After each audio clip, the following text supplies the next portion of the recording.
बायको, आज संध्याकाळी येताना जरा राख्या घेऊन या. नवरा, तुझ्या भावासाठी मी का आणू? बायको, माझ्या भावासाठी नाही, त्या माझ्या तीनही मैत्रिणी येत आहेत, त्या तुम्हाला राखी बांधणार.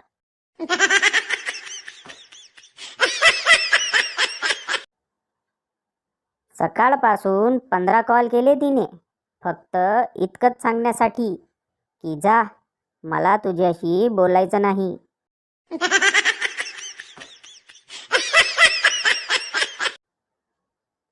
गेल्या 2-3 दिवसांपासून देशप्रेम एवढं नसानसात भिनलंय की स्टेपलरमध्ये पिन भरताना सुद्धा रिव्हॉल्वरमध्ये गोळी भरल्यासारखं वाटतं.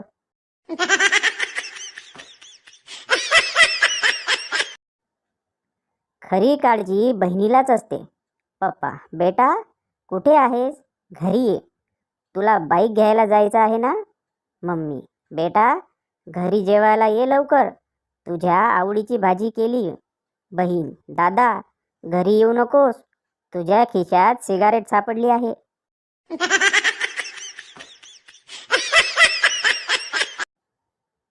गंगा, नर्मदा, गोदावरी ह्या नद्या गरिबांसाठीच असतात. मोठ्यांची पाप कधी कोर्टात धुतली जातात तर कधी राजकीय पक्षात.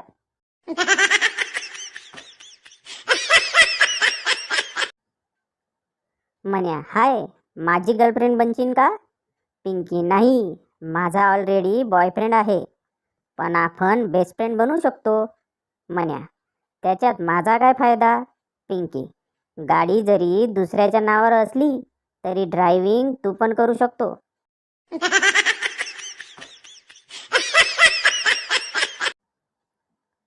एकमेकांना समजून घेणं कशाला म्हणतात ते बघा.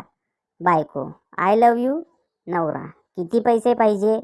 नवरा, आय लव यू. बायको, थांबा, अजून पोरं झोपले नाहीत.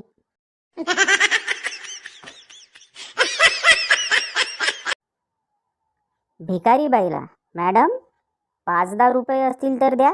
बाई, लाज नाही वाटत? एवढा स्मार्ट, सुंदर, हँडसम तरुण असून भीक मागतोस? भिकारी खुश होऊन, ठीक आहे, मग 1 किस द्या.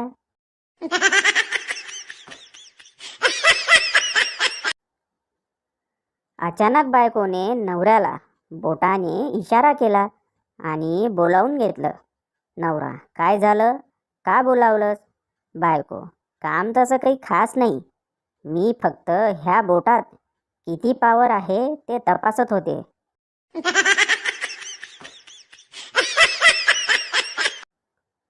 साहेब आपल्या कामवालीसोबत प्रेम करत असतो.